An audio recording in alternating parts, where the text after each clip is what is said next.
What if seeing yourself wasn't the same as knowing yourself?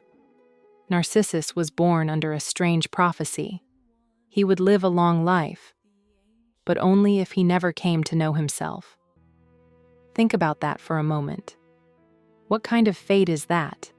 To survive only by remaining a stranger to yourself.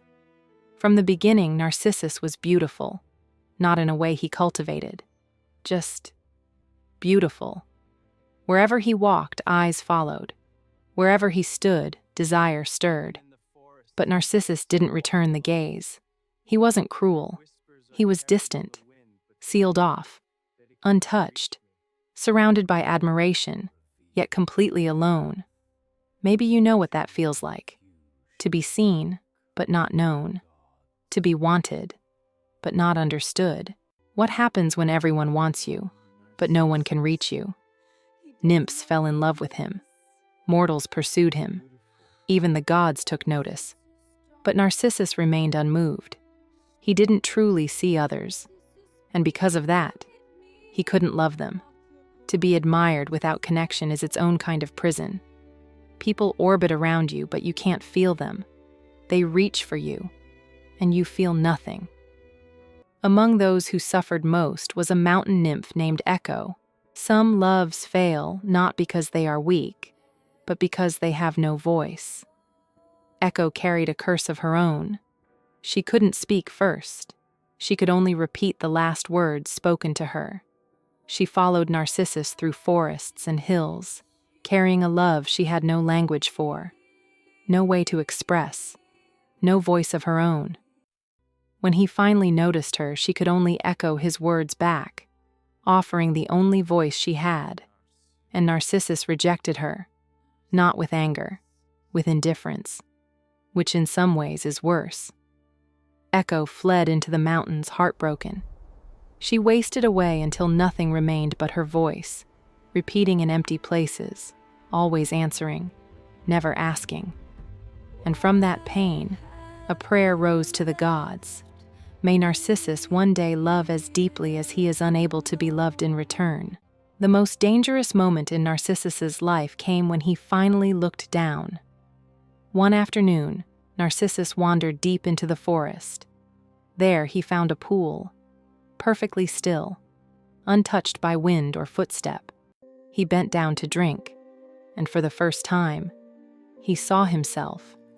The reflection looked back with his eyes, his lips, his expression.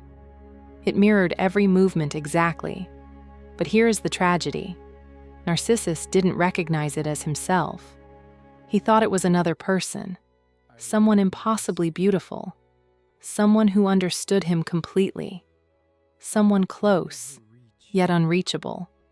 And he fell in love. What if the thing you love most can never love you back?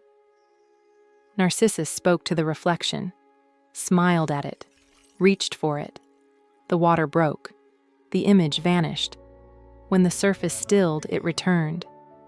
Again and again, he tried to touch what could never be held. He forgot to eat, forgot to sleep, forgot the world existed beyond that pool. All that mattered was the reflection. Love turned inward, circling, with nowhere to go. And maybe this feels familiar. Loving something you can never quite grasp. Chasing a version of yourself that exists only in your mind. Reaching for connection and finding only your own echo. The truth didn't save Narcissus. It trapped him. Slowly, painfully, understanding arrived. This face is mine. And with that knowledge came despair. How could he escape himself? How could he leave what followed him everywhere he went? The prophecy revealed its truth. To know himself was to lose himself. Narcissus remained by the pool, unable to turn away. His body weakened, his voice faded, his life drained into the water, until one day he was gone. In his place grew a flower, white petals around a golden center, its head bowed toward the water, still gazing, still searching for the reflection it could never touch. The myth ends with a flower, but the question remains with us.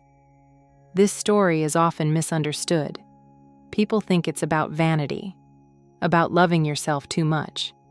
But that's not it at all. Narcissus doesn't love himself too much. He doesn't know himself at all. He loves an image, not a self. And when identity is built only on reflection, on how others see you, on the image you project, it becomes fragile, disconnected, trapped. The tragedy of Narcissus isn't pride, it's isolation, the inability to connect with others, yes, but also with his own truth. He mistakes the surface for the depths, the appearance for the essence, and he dies trying to hold on to something that was never real. The pool is gone, but the reflection is everywhere. Today, the pool has changed. It glows. It scrolls. It reflects us endlessly in 1,000 surfaces. Social media, dating apps, curated feeds, comment sections, the constant feedback loop of likes, reactions, and validation. And like Narcissus, we are invited, again and again, to fall in love with what we see. Not who we are, but how we appear. We craft the image, polish the reflection, reach for connection through screens, and wonder why it feels so empty. The myth doesn't ask us to reject ourselves. It isn't telling you to hide, or shrink, or disappear. It asks something quieter. Can you see yourself without becoming imprisoned by the image? Can you love yourself without needing constant reflection? Can you connect with others, truly connect? Or are you only listening for your own echo? Narcissus died because he couldn't look away from his reflection. Echo disappeared because she had no voice of her own. Two people who could have seen each other, could have connected, but instead, they circled emptiness, one imprisoned by self-image, the other by borrowed words. So maybe the question the myth leaves us with is this: what are you gazing at? And what are you missing while you stare? Who are you beneath the image, beneath the performance, beneath the reflection the world shows back to you? Because the pool will always be there, smooth, perfect, ready to show you what you want to see. But the real question is whether you can look and then look away, whether you can know yourself without losing yourself, whether you can love what's real, not just what's reflected. That is the wisdom Narcissus never found. But maybe you can.